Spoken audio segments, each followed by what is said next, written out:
Еңбекші ауылындағы орта мектептің 10-шы А сынып оқушысы Найманғазы Әсел өзімнің болашақта таңдап отырған мамандығым жайлы сіздермен таныстырып өтемін. Менің болашақта таңдап отырған мамандығым шығармашылық, яғни сахна жолы. Бұл жолда қажырлы еңбек пен үлкен оқу керектігі барлығымызға анық. Сол үлкен оқу мен қажырлы еңбекті өзімен бірге ала жүріп, осы салада үлкен мақсаттарға жететініме сенімдімін.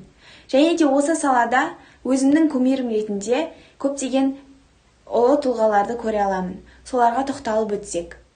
Роза Бағланова, әнші, Қазақстанның және бұрынғы КСР халық артисі, халық қаһарманы. Толық аты жөні Роза Тәжібайқызы Бағланова.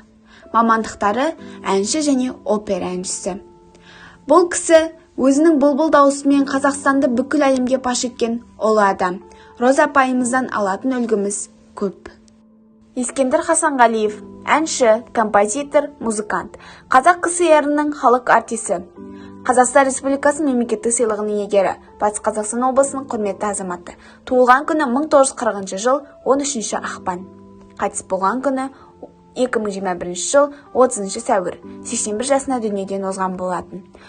Хасанғалиевтің әдемі, асыл арман, өмірімнің жазы, атамекен әндерін тек Қазақстан тыңдармандары емес, шетелдерде ықыласпен қабылдайды. Ескендір Хасанғалиевтің артынан қалған естеліктер мәңгі біздің жадымызда. Роза Рымбаева, кеңестік және қазақ эстрада әншісі, профессор, актриса.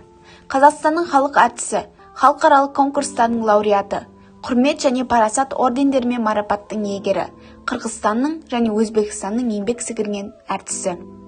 Көптеген халықаралық конкурстардың гран-при иегері болған.